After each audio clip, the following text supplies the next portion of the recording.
이 세 번째 시간입니다. 17장에서 22장까지.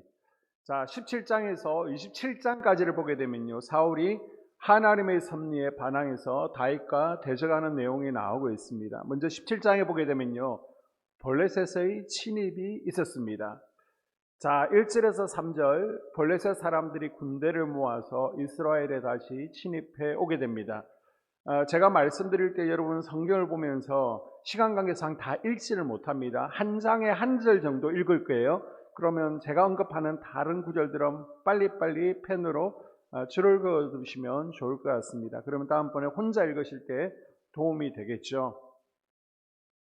자, 1절, 3절, 블레셋 사람들이 이스라엘 침입해 오게 되는데, 이걸 통해서 우리는 악의 세력은 기회가 있을 때마다 끊임없이 도전해 온다라는 것을 깨닫게 됩니다. 자, 다윗의 가정, 이새의 가문에도 형 3명이 이 전쟁에 참여하게 됩니다. 자, 지도를 보시는 것처럼 블레셋이 쳐들어오게 되고요, 이스라엘은 지금 엘라 골짜기에서 블레셋을 막고 있습니다. 자, 그러면 이세 아들 첫째, 둘째, 셋째가 전쟁에 참여하고요, 그러면 넷째, 다섯째, 여섯째, 일곱째가 남아있죠. 그 당시 군량미를요, 가족이 갖다 주는 거예요. 그 갖다 준 군량미로 자기가 먹으면서 전쟁을 치르게 되는데, 이새는요, 자, 남아있는 네 번째, 다섯 번째, 여섯 번째, 일곱 번째 아들 가운데 누구에게 군량미를 갖다 주라라는 심부름을 합니까? 넷째요? 다윗, 일곱째, 막내에게 식량을 갖다 주라고 합니다. 자, 갖다 준 식량을 보게 되면 곡식 한 에바 12대입니다. 12대. 빵 10덩어리, 치즈 10덩어리. 굉장히 양이 많습니다. 엄청나게 많은 짐을 지금 메고 가야 됩니다. 길이도요, 이 앞에 마트가 아닙니다.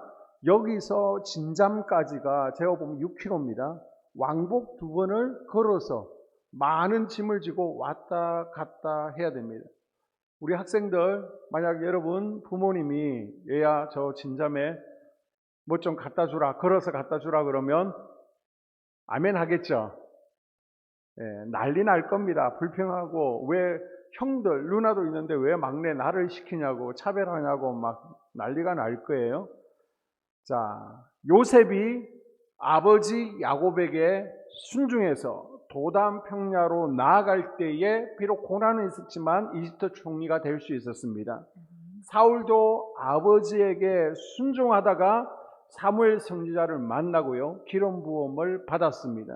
여러분, 순종할 때 하나님의 은혜가 임하는 것을 기억할 수 있기를 바랍니다. 아멘. 그 당시 이스라엘의 대장장이들은 없어요. 블레셋이 다 잡아갈 수 없습니다. 그래서 이스라엘에 있는 무기라고는 고장, 농기구, 그리고 사울과 요나단, 갑옷과 칼이 철로 된 이스라엘의 유일한 무기였습니다. 사울이 다윗에게 입혀준 갑옷은요, 사울의 키가 컸잖아요. 그래서 어린 다윗에게는 맞을 리가 없습니다. 그래서 다윗은 물매를 가지고 전쟁에 나가게 되죠. 다윗이 가지고 있는 무기라는 것은 하나님을 신뢰하는 믿음, 그리고 담대함, 용기가 있었습니다. 그리고 물맷돌 가지고 나아갑니다. 그래서 고대 벽화들을 보게 되면요, 전쟁에서 물매를 이용하는 것을 볼 수 있습니다. 앞에 화면을 보시면 성벽 위에서 적군들은 활을 쌀 때 물매를 던지는 것을 볼 수 있죠. 이 물매는 활처럼 강력한 무기였습니다. 그래서 여러분 사사기를 배울 때 사사시대 이스라엘 11지파 연합군 50만 명이 베냐민 지파가 죄를 범하게 되었습니다. 그래서 베냐민 지파 2만 6천 명과 싸울 때 11지파 50만 명이 베냐민 지파 2만 6천 명에게 전쟁에서 2번 지게 되죠. 기억하실 겁니다. 그냥 끄떡이시면 됩니다. 그 이유가 뭐예요? 바로 베냐민 지파는 물매에 능한 자들, 물매를 아주 잘 던지는 지파였습니다. 자, 평소 아버지의 양을 지키기 위해서 물매 돌리는 연습을 부지런히 해왔던 다윗에게 이제 골리앗은 너무 큰 표적이잖아요. 그러니까 맞히기가 너무 쉬운 거예요. 다윗은 평소 작은 것을 꼼꼼히 연습해 놓았다가 큰 일에 사용한 것입니다. 하나님은 하나님의 일을 할 때 내게 없는 것으로 요구하지 않고 있는 것으로 요구하시는 분이십니다. 우리는 돈이 없었어요. 또한 건강이 없었어요.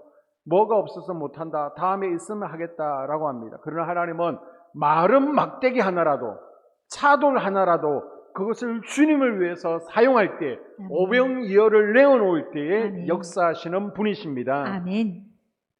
지금까지 블레셋은 오랜 기간 동안 이스라엘을 압제하며 간섭하던 민족이었습니다. 그러나 사무엘상 7장에 보게 되면 미스바 대부흥 운동이 일어나게 되죠. 하나님의 은혜로 블레셋이 참패하게 됩니다. 그리고 14장에 보게 되면 또 요나단과의 전쟁에서 요나단이 사기를 독금으로 말미암아 또 블레셋이 전쟁에서 패했습니다. 그래서 이제는 이스라엘이 광성해졌기 때문에 만만치 않은 상대이기 때문에 이스라엘을 침략할 수 없었습니다. 그런데 지금 사울과 사무엘이 결별하게 되었죠. 13장 15장에서 사울이 불순종함으로 사무엘이 떠나버리게 됩니다. 그리고 지금 사울이 또 정신질환으로 국력이 약화될 수밖에 없었습니다. 블레셋은 아마도 이 같은 이스라엘의 약점을 이용해서 그들이 당했던 치욕을 갚고 또 블레셋이라는 싸움의 민족이라는 위신을 회복하기 위해서 선제 공격을 해온 것으로 볼 수 있습니다. 이 같은 사실은요, 우리의 원수인 사단 마귀도 기회만 있으면 언제든지 우리를 향해 공격해 올 수 있다는 영적 진리를 보여주고 있습니다. 특별히 우리가 하나님을 기쁘시게 하는 삶을 살려고 하며, 기억하십시오. 사단 마귀는요, 죽은 시체는 칼질하지 않습니다. 냅둡니다. 그래, 내 삶 가운데 너무 평안해. 아무 문제도 없어. 그럼 내가 영적으로 지금 살아있는지를 점검해 보아야 됩니다. 하나님께로 가까이 나아가지 못하도록, 하나님을 기쁘시게 하는 삶을 살지 못하도록 사단 마귀는 특별히 우리를 공격해 오게 됩니다. 그래서 예수님께서는요, 우리에게 시험에 들지 않게 깨어 기도하라 라고 말씀하십니다. 우리가 성령 충만함으로 영적 전쟁에서 승리할 수 있기를 바랍니다. 한 번, 두 번 미혹해 올 때 우리가 사단을 발 아래 밟으면요, 쉽게 우리를 공격해 오지 못하게 됩니다. 자, 골리앗은요, 키가 3m가 넘습니다. 몸에는요 57kg에 달하는 녹갑옷을 입고 있습니다. 우리 여자분 한 분을 몸에다가 지금 갑옷으로 메고 있는 겁니다. 그리고 가지고 있는 창의 무게만도 7kg가 넘습니다. 당시 하나님의 능력에 대한 불신으로 영적으로 피폐해져 있던 이스라엘 백성들이 딱 저런 모습에 두려움을 느끼는 것은 너무나 당연했습니다. 그런데 이처럼 강했던 골리앗도요, 하나님의 영에 감동된 다윗을 당하지는 못했습니다. 자, 49절 이하에 보게 되면요, 다윗이 이같이 물매와 돌로 블레셋 사람들을 이기고 그를 쳐 죽였으나 자기 손에는 칼이 없었더라. 칼도 없는데 어린 다윗이 골리앗을 죽인 것은 하나님의 은혜였습니다. 어떤 존재의 능력도 하나님 앞에서는 어린 소년의 물맷돌에도 비기지 못한다는 사실을 잘 보여주고 있습니다. 자, 왜 물맷돌이 5개일까요? 일단 물맷돌을 준비했다는 것은 내 실력을 구비하는 것입니다. 인간이 할 수 있는 노력을 의미하는 것입니다. 하나님이 한 번에 성공하게 도와주셨지만 내가 할 수 있는 최선이 필요합니다. 그래서 우리는 하나님의 은혜를 구할 때 하나님 은혜를 내 것으로 당기기 위해서 필요한 게 뭐라고 그랬습니까? 내 몫을 감당해야 된다고 그랬죠. 예루살렘 성 주변에 있던 소경도요, 예수님께서 진흙을 발랐을 때 실로암 못에 가서 씻으라, 자기 몫을 감당할 때 눈이 밝아졌습니다.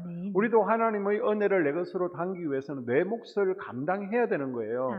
내가 예배의 자리, 기도의 자리, 또 내가 가정에서 직장에서 지켜야 될 자리를 지키지 않으면서 내 몫을 감당하지 않으면서 하나님께 복을 구하는 것은 잘못되었다는 것입니다. 그리고 물맷돌 5개는요, 가드에 5명의 거인 용사가 있습니다. 이것을 죽이는 것을 상징합니다. 그리고 성경에서 5라는 숫자는 고난의 숫자입니다.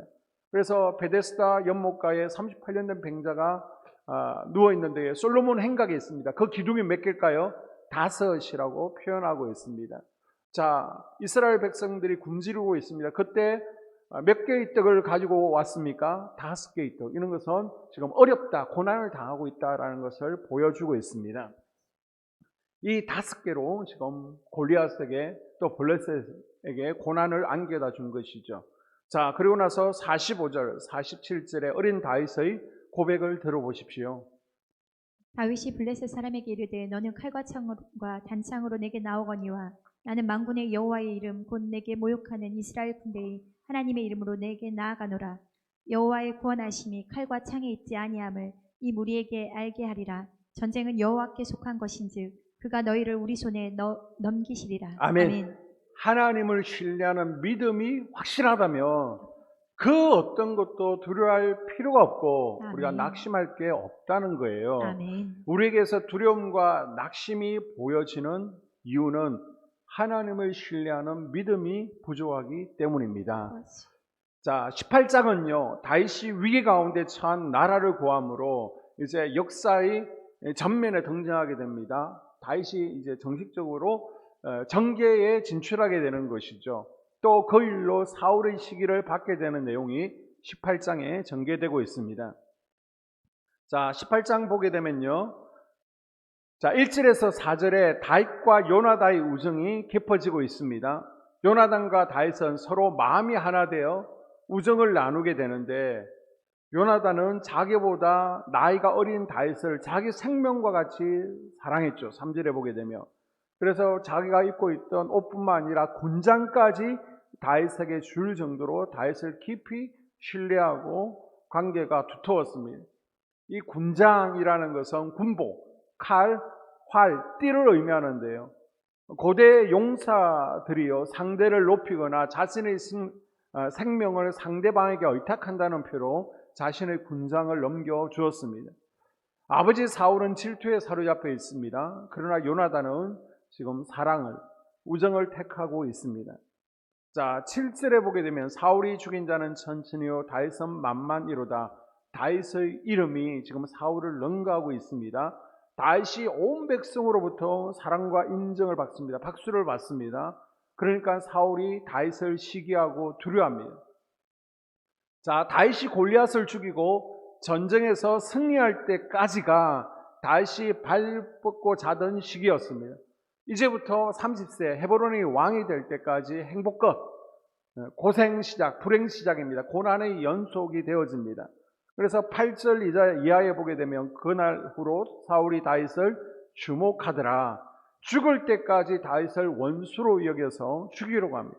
가족인데도 계속해서 죽이려고 하죠. 그래서 다윗이 피해 다니는데 다윗의 도피 과정을 지도로 보십시오. 정신없이 도망 다닙니다. 사울의 질투 때문에.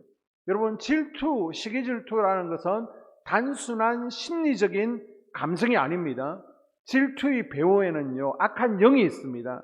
그래서 10절 이하에 보게 되면 그 이튿날 하나님께서 부리시는 악령이 사울에게 힘있게 아멘. 악령이 사울에게 힘있게 내림에 그 다음 그가 집안에서 정신없이 떠들어대므로 다윗이 평일과 같이 손으로 수금을 타는데 그때 사울의 손에 창이 있는지라 그가 스스로 이르기를 내가 다윗의 벽에 박으리라 하고 사울이 그 창을 던졌으나 다윗이 그 앞에서 2번 피하였더라.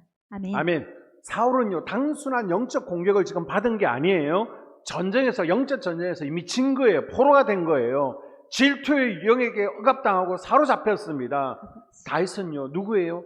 자신의 목숨을 걸고 희생했던, 골리앗과 싸웠던 전쟁의 영웅입니다. 생명의 은인입니다. 그러나 이제는 질투의 영에게 완전히 포로가 되었기 때문에 생명의 은인이라고 할지라도 가만둘 수 없었던 거예요. 평생도록 다윗을 죽이고자 쫓아다닙니다. 이제 죽이는 영까지 함께 역사하고 있는 것입니다. 자, 다윗을 죽이려는 업무에서 자신의 딸까지도 기꺼이 사울은 지금 이용하고 있습니다. 그래서 다윗에게 내 딸과 결혼시켜 주겠다. 대신 블레셋 사람들에게 나아가서 블레셋 사람들의 표피를 몇 개 뱉고 와라 라고 얘기를 합니다.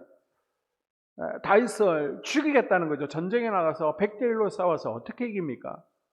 그런데 다윗은 하나님께서 함께 하심으로 블레셋인 200명을 죽이고 사울의 조건을 이제는 거뜬히 요구 조건을 완수함으로 사울의 사위가 되었습니다. 뿐만 아니라 이스라엘에서 그 이름이 더욱 귀중히 여김을 받게 됩니다. 그래서 미갈과 이제는 결혼을 하게 되죠. 사울은요, 하나님께서 다윗과 함께하는 것을 알고 있었습니다. 하나님께서 다윗을 선택하셨다라는 것도 알고 있습니다. 이미 왕은 어느 지파에서 나온다고 예언되어 있습니까? 유다 지파에서 나온다는 것을 알고 있었습니다. 하나님께서 다윗을 택했다는 것을 알고 있었지만은 계속해서 다윗을 죽이러 가죠. 다윗을 죽이러 한 것은 하나님 뜻을 거슬리는 행동이었습니다. 그래서 이제 19장부터 28장을 보게 되면요, 다윗이 계속해서 도피 생활을 하게 됩니다.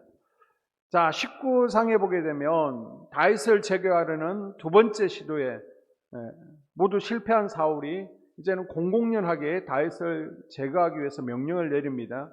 그러니까 이제는 요나단이 다윗을 보호하기 위해서 공개적으로 또 노력을 하게 되죠.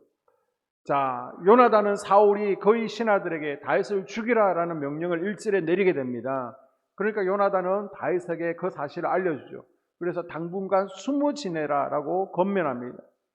그 다음 요나단은 아버지에게 나아가서 아버지가 다윗을 죽이려고 하는 것은 잘못된 것이다 라고 직언을 하게 되죠. 죄를 짓는 아버지에게 하나님의 권위를 힘입어서 정직하게 다윗을 변호하고 있습니다. 사울이 잠깐 그 아들 요나단의 말을 경청을 하게 됩니다. 그래서 내가 잘못했구나.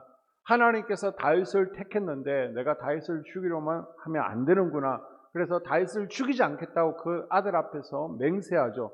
그러나 얼마 지나지 않아서 그 맹세는요, 헛맹세가 되고 다시 다윗을 죽이려고 합니다. 혹시 나는 하나님 앞에 또 다른 사람들 앞에서 한 맹세를 어기고 있지는 않습니까? 하나님은 약속을 어기는 것을 싫어하시는 분이십니다. 아멘. 이후 다윗이 블레셋과의 전쟁에서 또다시 승리합니다. 다시금 시기질투에 사로잡힌 사울이 다윗을 살해하려고 합니다. 다윗이 집으로 피신하자 사울이 집으로 사람들을 보내서 죽이려 합니다. 이때 미갈이 지혜롭게 행동해서 다윗을 도망시키게 되죠. 자, 이 배경이 시편 59편입니다. 시편 59편을 보게 되면요, 제목이 사울이 사람을 보내어 다윗을 죽이려고 그 집을 지키던 때라고 되어 있습니다. 자, 이 사무엘상 19장을 배경으로 하고 있고, 이 내용을 가지고 여러분이 시편 59편을 읽으면 이래서 다윗이 이런 고백들을 했구나, 기도를 했구나라는 것을 알 수 있습니다.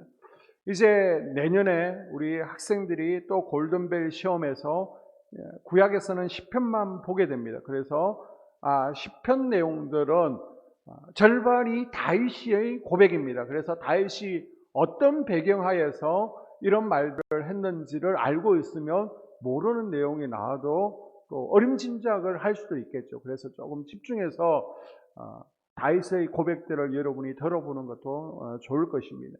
그래서 화면에 보는 것처럼 시편 56편, 52편, 57편, 63편, 59편, 142편 이런 시편들이 다 지금 다윗이 도망 다니면서 하나님 앞에 한 고백이다라는 것을 알 수 있습니다. 자, 다윗이 신변 위협을 느끼자 사울이 있는 라마로 피신을 하게 되죠. 그러자 이것을 알게 된 사울은요, 3번에 걸쳐서 자객들을 보내게 되는데 하나님의 강권적인 역사로 다윗을 죽이려는 시도가 실패하게 됩니다. 그래서 사울이 직접 다윗을 살해하기 위해서 라마라이스로 가게 되지만 사울조차도 하나님의 신에 감동되게 됩니다. 이 라마라이스라는 곳은 어떤 곳입니까? 성령께서 보호하시는 장소였습니다. 아멘. 성령의 보호막이 쳐져 있는 곳, 성령이 덮고 있는 곳이기 때문에 암살자들이 다윗을 해치지 못하게 됩니다. 이곳은 또한 성령께서 강하게 역사하시는 곳이었습니다. 한번 23절을 볼까요? 사울이 라마나요스로 가니라. 하나님의 영이 그에게도 임하시니 그가 라마나요스에 이르기까지 걸어가며 예언을 하였으며 그가 또 그의 옷을 벗고 사무엘 앞에서 예언을 하며 하루 밤낮을 벗은 몸으로 누웠더라. 아멘. 예, 성령께서 강하게 역사하시니까 암살자 사울까지도 성령이 임해서 예언하게 됩니다. 아멘. 그리고 사울 왕이 지금 옷을 벗고 있습니다. 왜요? 불같은 성령을 경험했습니다. 아멘. 불같은 성령에 몸이 더워지니까 견디지 못해서 옷을 벗고 있는 겁니다. 교회에서도요, 예배 드릴 때, 기도하고 기도받을 때 성령이 뜨거운 불을 경험하는 은혜가 일어나야 될 줄로 믿습니다. 아멘. 성령의 불을 사모하십시오. 아멘. 자, 20장으로 넘어가게 됩니다. 20장은 우정장이라고 불려질 만큼 다윗과 요나단의 우정이 잘 나타나고 있습니다. 자, 19장에 이어서 20장에도 다윗은 도망 다니게 되죠. 사울에게 계속해서 살해 위협을 받게 되자 다윗은요, 라마에서 나와서 지금 요나단을 직접 찾아가서 도움을 요청합니다. 자, 요나단은요, 마음먹기에 따라서 자기 왕권의 경쟁자인 다윗을 붙잡을 수 있는 거예요. 반역죄로 체포하고 아버지에게 넘겨줄 수 있습니다. 그럼 다음 왕은 자연스럽게 누가 되는 거예요? 자기 요나단 자기가 될 수 있습니다. 그러나 요나단은 오히려 다윗을 하나님께서 세우신 왕으로 인정하죠. 그리고 자신의 자녀들에게 자비를 베풀어 달라고 그 자리에서 요청하고 있습니다. 요나단은요, 왕이 명예와 권력에 연연하지 않습니다. 인간의 힘으로 하나님의 뜻과 계획을 돌이킬 수 없다는 사실을 잘 알고 있었습니다. 그래서 하나님의 뜻에 순종하기를 원했습니다.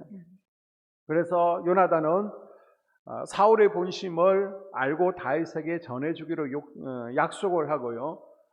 보니까 사울이 다윗을 죽이려는 마음을 100% 먹었습니다. 그래서 들판에서 다윗에게 활을 쏘아서 사울의 아버지의 본심을 전하죠. 그리고 다윗을 피신시킵니다. 그래서 21장 이제 보게 되면요, 21장에 다윗은 높당으로 피신을 하게 됩니다. 이곳은 제사장들이 모여 있는 곳입니다. 사무엘상 4장에 보니까 성막 제사장들이 어디에 있었습니까? 실로라는 곳에 있었습니다.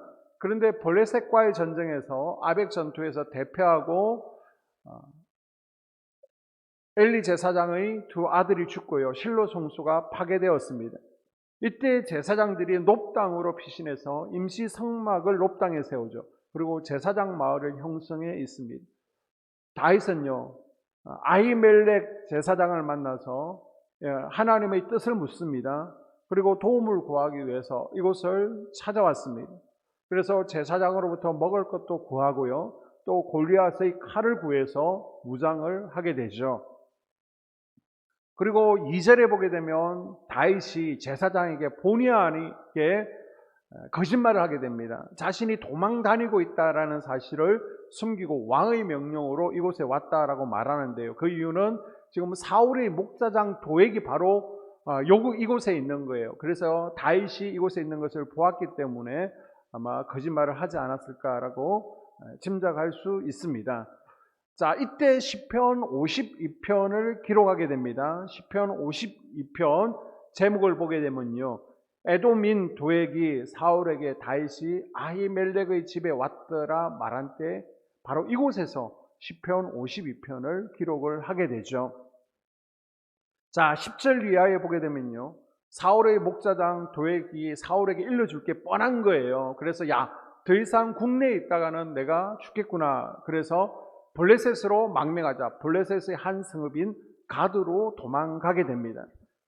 그런데 도망가면 반겨줄 줄 알았는데 죽이려고 그러는 거예요. 그래서 아기스 왕 앞에서 미치광이 행세를 하죠. 자, 21장 13절과 14절에 보게 되면 그들 앞에서 그의 행동을 변하여 미친 체하고 대문짝에 그적거리며 침을 수염에 흘리매 아기스가 그의 신하에게 이르되 너희도 보거니와 이 사람이 미치광이로다. 어찌하여 그를 내게로 데려왔느냐. 아멘. 자, 시편 34편에 보게 되면요, 제목이 다윗이 아기스 앞에서 미친 척 하다가 쫓겨나서 지은 시라고 되어 있습니다. 지금 사무엘상 21장의 내용을 알고 시편 34편을 여러분이 읽으면 이래서 다윗이 이런 고백을 했구나라는 것을 이해하실 수 있습니다. 다윗은요, 아기스 왕 앞에서 침을 흘리면서 미친 척하고 간신히 도망 나옵니다.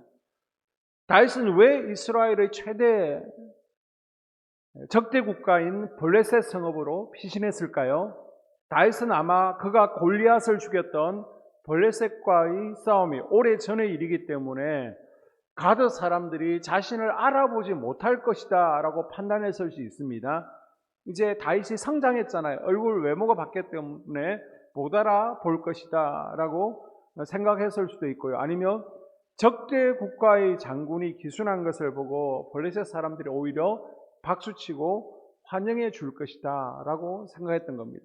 우리도 북한의 고위 간부가 기순하게 되면 박수 쳐주고 인증을 해주잖아요. 그런 마음을 먹었습니다. 그러나 결과는요, 다윗의 생각처럼 되지 않았습니다. 오히려 죽이려고 들죠. 이 사건을 통해서 무엇을 깨달을 수 있느냐? 모든 게 내 생각대로 되는 게 아니구나. 하나님 앞에 물어보고 도망을 갔어야 되는데 내 생각대로 내가 블레셋으로 가면 박수 쳐주겠지, 인증해 주겠지 그랬는데 그게 아니었습니다. 또 하나는요, 오직 하나님만이 환난 날에 진정한 피난처 되심을 고백할 수밖에 없음을 고백하게 되는 것입니다. 아멘. 그래서 시편 34편에 보게 되면요, 10절에 젊은 사자는 궁핍하여 줄일지라도 여호와를 찾는 자는 모든 좋은 것에 부족함이 없으리로다. 아멘. 18절 이하에 여호와는 마음이 상한 자에게 가까이 하시고 라고 아멘. 고백하고 있는 것입니다. 다윗은요, 앞뒤 상이 꽉 막힐 때마다 기도로 하늘 문을 열고 있습니다. 아멘. 여러분, 앞뒤가 막혀 있습니까? 좌우 사방에 대적들이 포위하고 있습니까? 아버지. 기도로 닫힌 하늘 문을 열 수 있기를 바랍니다. 아멘. 자, 오늘 마지막 22장 보게 되면요, 자, 블레셋 땅 가드에서 절박한 위기를 당한 다윗은 겨우 목숨을 부지한 채 블레셋과 이스라엘 국경 지역의 아둘람 지역의 동굴로 피신하게 됩니다. 자, 이스라엘 땅에 동굴이 많은 지역은, 이스라엘 땅은 석회 지역이에요. 석회는 말랑말랑합니다. 근데 파내고 나면 딱딱해지는 특징이 있습니다. 그래서 동굴들이 많이 있기 때문에 각계 전투를 하기 편한 거예요. 숨어 있으면 동굴들이 또 연결되어 있잖아요. 도망가기도 편합니다. 이 아둘람굴에 다윗이 있다는 소문을 듣고요, 다윗을 따르겠다는 많은 사람들이 모여서 공동체를 이루게 되는데 이 400명이 모이게 됩니다. 이들이 이제 다윗의 국가를 이루는 초대 멤버들이 되는 것이죠. 이때 시편 57편을 기록하게 됩니다. 그래서 시편 57편을 보게 되면 제목이 다윗이 사울을 피해 굴에 있을 때라는 제목으로 적혀 있습니다.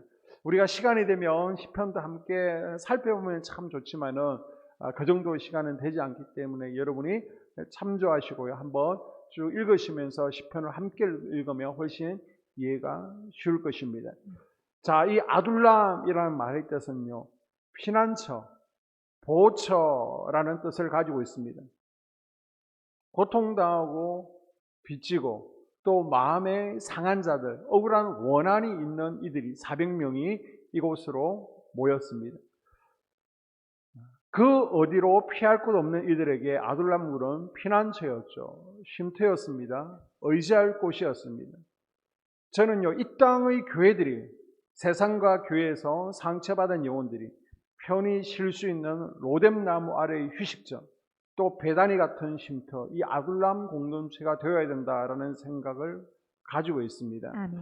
그래서 우리 한소망 교회가 아픔과 상처가 치유되어지고 회복되는 치유의 장소 될 수 있기를 소망합니다. 아멘. 이 저녁에 기도할 때 먼저 교회를 위해서 이렇게 기도하자고요. 하나님, 우리 속해, 우리 교회가 아둘람 공동체가 되어지기를 원합니다. 아멘. 그래서 상처받고 문제 있는 분들이 이곳에서 치유받고 아멘. 회복되어지고 아멘. 또 역전하는 인생 될 수 있도록 함께 기도하시고요. 아멘. 또 이곳이 라마라 되어지기를 원합니다. 성령의 강력한 역사가 일어나고, 그래서 새신자, 초신자라고 할지라도 이곳에서 살아계신 하나님을 경험할 수 있도록 기도하면 좋겠습니다. 아멘. 그리고 여러분 개개인 기도하실 때 하나님, 내가 정금 같은 믿음 가지기를 원합니다. 아멘. 라고 기도하고, 또 기도 받으실 분들 앞자리에 나와서 기도받고 돌아갈 수 있기를 바랍니다. 아멘. 기도하겠습니다. 하나님,